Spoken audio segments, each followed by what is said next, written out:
Hi. So for quite a while, every month I write an astrology and aromatherapy blog post or article. And I thought this month, why not add in video for those of us who like to watch a video and not necessarily have to read a whole long thing. So here you are for the first inaugural April astrology and aromatherapy with me, Sheridan Semple. So April brings us the start of the eclipse season. So this new moon coming up is a solar eclipse at our second Aries new moon in a row.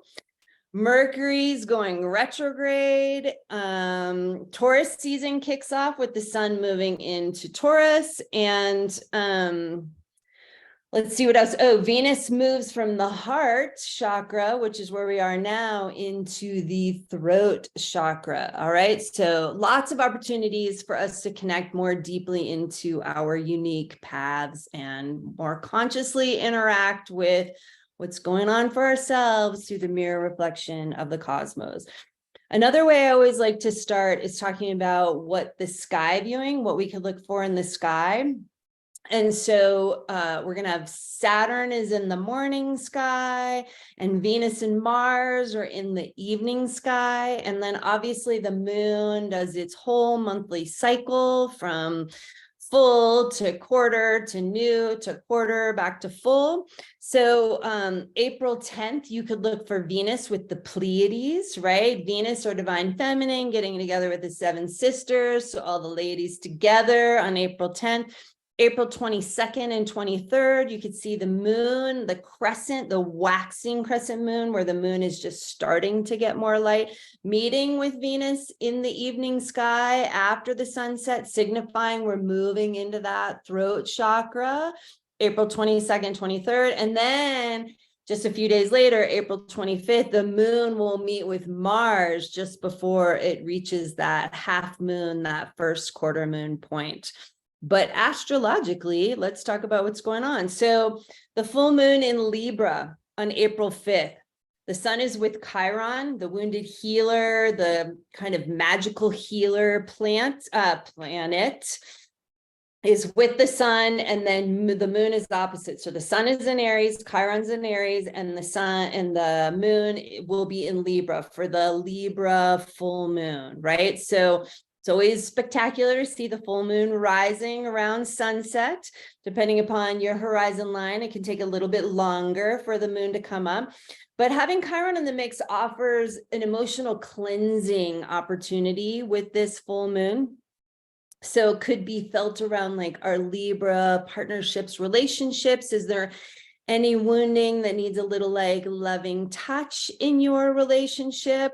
But the full moon is also this time of celebration, right? So you see a lot of people talking about the full moon as a time for releasing, but I like to focus on the celebration, right? Because if we were still living with our ancestors in our ancestral times of the land that we originally came from, we would be celebrating the full moon. We'd be coming together in community. The priestess and priests would hold a ceremony for us. We would have like a dance around the bonfire, right? It's celebration.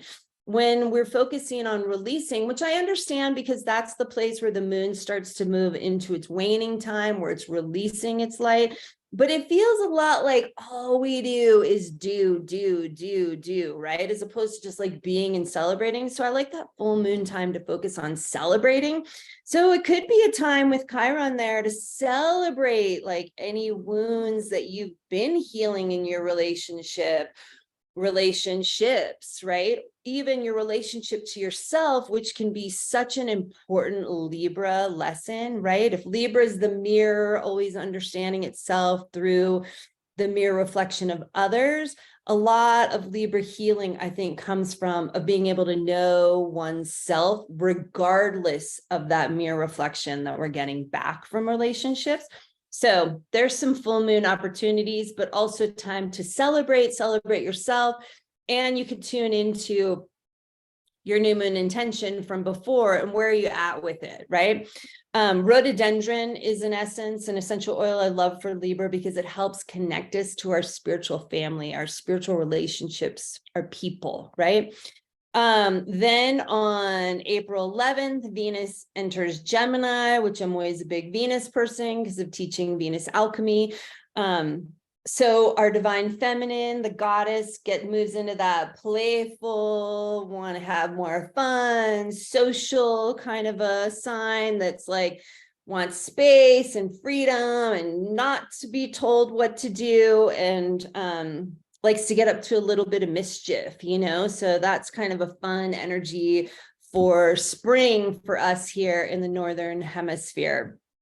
Douglas fir is an essential oil I love for Gemini, because it's actually not even a real fir. It's a totally different type of tree, but it's called a fir because it has a lot of fir things in common. But so it's kind of that ultimate trickster, kind of playful energy. Let's see. So then we have the Aries new moon again, second Aries new moon on April 19th, and boom, this is a solar eclipse. Woohoo, super exciting solar eclipse. So it's not visible here for me in the United States because it's taking place in the evening. But if you're in another part of the world, it might be visible for you. So Time and Date is a great website. I think it's .com, but it might be a .org. Time and Date, and you can go and look and see the whole eclipse path. They have so much great information. So this is an amazing energy for us to tap into for our new moon ceremony, regardless of whether we can visibly see it or not. Eclipses are that time when it goes, you know, the sun, it moves into the shadow and then back into the light, when the moon passes between us and the sun and blocks out the light of the sun. So it's always a great time to release something that's not good for us, that's not serving us, and make space for letting something new that's really more in alignment with our soul's path to come in. So this is energy that you could bring into your new moon intention setting, your new moon ceremonies, right? Powerful energy with all of that happening. It's in Aries, so it could be something about stepping into more of your strength and power, or using your force to protect others. Aries is a serving others type of sign. Also, I do an online new moon ceremony every month, so you could join me, and I'll teach more about all these energies, and I'll teach about aromatherapy for these energies. Like this month, I'll be teaching about red pine and tea tree. And I'll be doing that on Wednesday, April 19th from 3 to 4 p.m. Mountain Daylight Time. So if you want, you could join me and do new moon ceremony with me, which I always love to do. It's powerful to do it in that community. The sun enters Taurus on April 20th. So it's Taurus season, right? So it's time to like smell the flowers and enjoy the sweet smells and love and all that type of energy, right? Taurus loves to lounge in its senses and feel the pleasure of being in the physical bodies that we live in.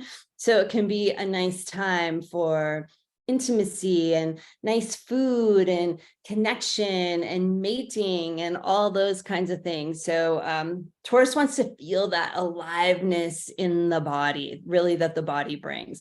Rose is an amazing essence for Taurus, right? For millennia, stop and smell the roses, feel the roses, so touch the nice, right? And rose really brings us into our bodies. Mercury goes retrograde on April 21st, and it's that time again, Mercury going retrograde in Taurus. It moves back through Taurus. That's what retrograde is it's just the planet looks like it's moving back through the area of the sky that it just moved across. And this is all happening in Taurus, which is the Ram constellation, but that's a topic for another time. And it's not this like horrible bad thing. It's just an opportunity to like step into that right side of our brain and just let that linear left brain side have a break for a while. So tap into your creative juices, whatever that is. We're all creative. Even if you don't consider yourself an artist, there's a creative place that you tap into. That's a nice thing to do in Mercury retrograde times. Uranus will be with this Mercury retrograde. So there could be potential for sort of unexpected, unplanned creations to simply flow out of you. So an opportunity for more creativity, right brain kind of stuff. Venus moves into that throat chakra April 22nd, 23rd, when that waxing crescent moon will meet with Venus in the evening sky. So right now, when the sun is setting, the first star you see is actually the first planet that you're seeing, and it's Venus that comes alive in the night sky. And when the crescent moon meets with it on the 22nd and 23rd, that's when Venus moves through and into the throat chakra. And if you want to understand more about the Venus cycle, there's a short, like 12-minute video on my website you can check out and be like, how does Venus go to the throat chakra? And it all gets explained in that. Blue cypress, or really any of the blue oils like blue chamomile, blue tansy, blue spruce, are awesome for the blue throat chakra, right? Helping us step more into that power. Cypress is really known, especially like to help with healing and wounding. That's why cypress will often line cemeteries. It's known for that, for grieving, sorrow. So most of us have some kind of wounding around our voice and our throat chakra, and stepping into the power of that. So blue cypress is a lovely essence to use like throughout the month on your throat, focusing on that throat chakra stuff. And I think that's it. That'll be the highlights. All the dates and everything are written in the blog on my website, which I will put in the link below. But also, there's some more details on there as well if you do want to watch and then read. But otherwise, I wish you well for April, and blessings for the April astrology. And I hope you enjoy the aromatherapy aspects as well. Thanks.